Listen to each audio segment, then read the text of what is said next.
Look, keychains or weapon charms may sound a little weird, but did you know what the devs already prototyped some of them? No fucking way. Every time a major update is released in Counter-Strike or any other Source 2 game, No it's way. expected to contain a huge number of officially undocumented strings related. Guys, you say no way, that would be crazy. Yeah, the same thing I thought about unique sticker placement. We also thought that was impossible, never gonna happen. Valve is on another. They don't give a fuck to try out new things, risky things. Related to future updates or even Valve games. For example, half a year ago I managed to find orange-green weapon masks and suggested that they would be used to apply stickers to any location. So congratulations to everyone who bought stickers back then and is now making a profit on cool crafts. I personally made myself a circle out of my stickers and a rainbow. Since we received one of the biggest updates in CS2, it naturally didn't become an exception. Hey everyone, Max at the microphone again, and today I will tell you all the most interesting things I managed to find. And while you have time, check out Skins Monkey, use code Gaben and get up to a 5. Since we've already started with stickers, in addition to custom positioning and rotation, the game has one more parameter for scaling them. To be fair, all parameters besides X and Y offset were also in CSGO, but they were used a very long time ago on the first DreamHack 2013 souvenir sets. The problem is that unlike CSGO, in CS2 resizing is completely disabled, even for old stickers. In theory, since they finally added a new system for choosing the location. Even now, on the P90, there were spots where you have the biggest sticker. We had the biggest sticker position in the game and the smallest sticker position in the game. If you know, you know. Smallest sticker in CSGO. I think I made a fucking clip on this. Can you check my Nova Catus? They are probably worthless, though. What the heck? Look how small that shit is, bro. Bang. Now with the new sticker placement and stuff, and on the P90 we have the biggest sticker in the game. Sticker. I just unboxed souvenirs for Owners Club. Bro, look how the voxes overlap, bro. Look at this. Bang. Now all sticker positions are the same. And rotation of stickers, maybe scaling will also return. If you have an old P90, this big spot still remains. I saw one funny tweet yesterday. I think Salty Dane. Look at this, bro. Bang. So right now there's some P90s out there that still have the old rare spot. Look at this. Someone in my chat showed me this cool P90 craft only possible with old placements. The Dignitas is humongous because of the old, how it used to work in CSGO. And it fits perfectly with the fucking glasses on top. Hella cool. In the future, or it has been completely abandoned. On the remake of the arms race map, in the room where the luggage belt controls are located, yes, if you didn't know, you can turn them on, change the direction to jump to the upper level and turn them off. There is a small Easter egg. There is a keychain with a New Zealand SS agent hanging on the key. Upon seeing this, an order and turn them off. There is a small Easter egg. There is a key. No one ever told me about this. With a New Zealand SS agent hanging on the key. Upon seeing this, an ordinary player will most likely say, "Oh, cool," and forget about it in like 5 seconds. But I wouldn't be me if I didn't try to dig up something interesting. Firstly, the developers like Jackie's post with a screenshot of the keychain, whatever that means. Secondly, many people probably don't remember this, but 7 years ago, on June 20th, 2017, in a regular CSGO update, there was a sudden mention of keychains or charms on weapons.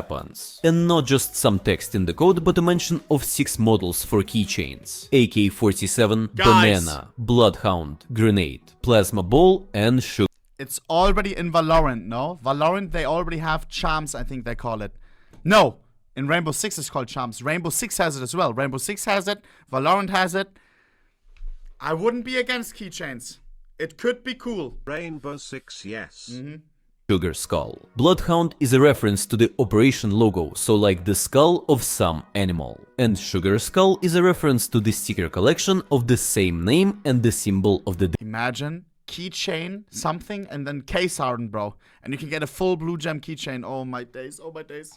Day of the Dead in Mexico. The mention of several compiled models means that the developers went a little further than early prototypes. The same update also included early mentions of the survival mode and many items that eventually became part of Danger Zone. So even though there haven't been any new mentions of keychains since then, the developers very often like to refine or reuse old ideas. Especially with the release of Counter-Strike 2, when they don't hesitate to add new content and update old systems like loadout or new sticker placement. Yeah. And since we're talking about cosmetics, the files also contain lines for workshop tools that hint at custom skins for knives and gloves. This means that either the developers have made publishing and working on skins a bit more convenient for themselves, or in the future in the tools for publishing their own skins, the community will have new options in the drop-down menu where you can choose a specific knife or gloves. Since CSGO, this has been one of the most popular requests from the community, and if you look at the history of how skins have evolved,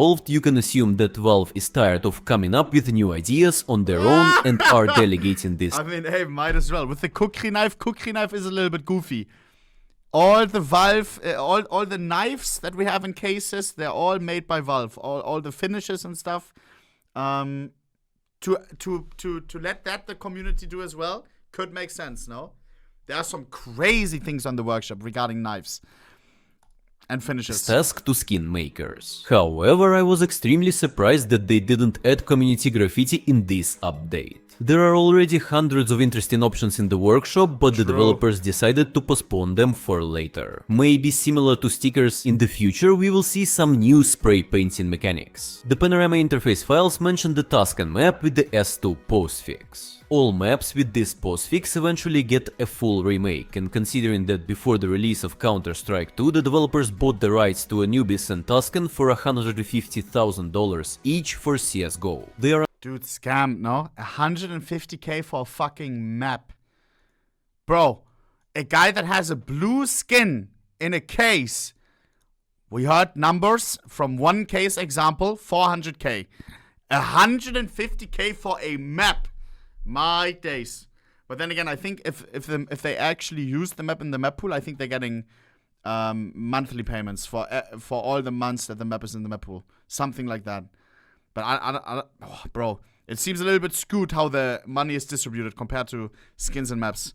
are unlikely to forget about their investment, and we will see a full remake in the future. Speaking of remakes, as I mentioned in the previous video, FMPON has started actively working on recreating the cache map and has finally shown screenshots on the new engine. The map will be developed based on the original version in CSGO 2013. This means the best combination of a gloomy Chernobyl industrial zone with the distinctive style of new Counter-Strike and using all advanced technologies and improved graphics of Source 2. As I also mentioned in previous videos, the developers continue to abandon old systems and gradually rewrite. I speak for the whole community. Minus Mirage plus cash. Please, it's time. Rewrote a bunch of JS scripts and ported Arms Race and Deathmatch to a new tool foundation called Pulse, which I have already talked about dozens of times before and which is a visual node-based programming similar to blueprints from Unreal Engine. Interestingly, one of these JS files mentions the VIP escort and escape modes. For those who don't know, both of these modes were once part of previous Counter-Strike games but were later cut. As Zul correctly noted, these particular lines may be leftover mentions from old games, but just a couple of updates ago functions with the same name appeared. Considering that the developers have stated that they plan to experiment with new modes, maybe we'll see a reimagining of VIP or Escape in the future. At the same time, Chickens received several new animations such as bunny hop, swimming and crouching. They are currently not used and are most likely just a minor upgrade. But maybe we will get some new mechanics or game mode in the future, as there have already been mentions of some kind of pets in the code. And the biggest find in this update is the new hair system. 3 suspicious materials related to hair have appeared in the core pack of the engine, but they don't have the necessary textures and shaders yet. How do I not hear about this? Are there no leakers in CS? It's always just Gabe follower making a video like after the update happened like 2 days ago. Are there no other people looking into this? I had nothing on my Twitter page about this. Or is it just the gaudy leaker and nobody else can fucking like digest the code? Like, that's the first time I hear about this. Half-Life Alyx, all hair materials use the standard VRComplex.vfx shader, so apparently Valve developers are working on a separate PBR, possibly filament shader and hair materials for Source 2 games, not necessarily for CS2. Most likely the CS postfix means compute shader, which means that this shader is calculated on the GPU or video card for better optimization. Based on this, hair processing material related to complex math calculations such as dynamic hair simulation, their physical interaction with the character and environment during player movement or under the influence of wind or other situations. Hair render. Don't like 90% of the agents have a fucking helmet on? Hold up. Wolf of Wall Street, hair agents. Zack, ponytail to the roof.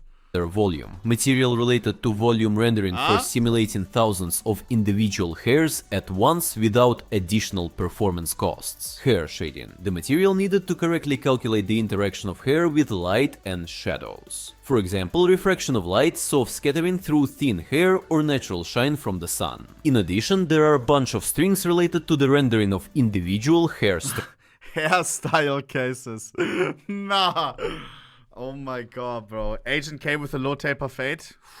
strands. Their shading volume and density texture maps voxel collisions and splitting each strand into several segments. Taken together, this should look very similar to the hair technology from the Frostbite engine. It is important to mention that this is not necessarily related to CS2, and it may turn out to be a feature in any other Valve game. Surprisingly, in the same update, an interesting icon appeared with a hound eye that came out to touch the grass. This icon is used for entities in the hammer to create maps. Judging by the name, this entity is responsible for changing some behavior of the NPC. If you zoom out the icon far enough, it looks like it's not art, but a full-fledged 3D render. The last time this guy appeared in an official game was in the first Half-Life, but this render looks much more detailed and a bit like the models from Half-Life Alyx. Interestingly, about 9 months ago, another icon AI Goal Siege was leaked in the CS2 files, which is rumored to be related to Neon Prime and serves as a goal or some kind of point that NPCs must capture. Considering that Neon Prime, codenamed Citadel, has a direct connection to the Half-Life universe, it can be assumed that the previous entity icon with the Wait, what are we this is not CS anymore, right? What the fuck is Neon Prime?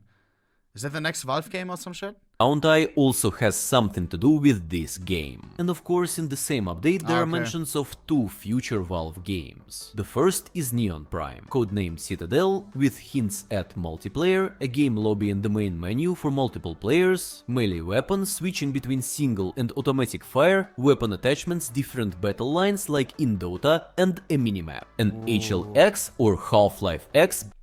Give us a Valve Tarkov. What company can fix the cheater problem that Tarkov has? What makes Tarkov mid? Valve. Basically nothing new, just a mention along with some sound file. Leave a comment with an extraction shooter from Valve this far and check out previous video where I talk about pretty significant anti-cheat update. Imagine, bro. What considered it'll be though? They already just have... before the new year, the developers of They have CS. Oh hell no, what is the song? They have CS. They have the card game. They dipped their foot into that. It fucking was a disaster. By the way, leave Gabe, follow us some love. You already know, bro. Absolute fucking legend. Every time I make absolute fucking legend, bro. Bang. Leave him a sub right now. Right now.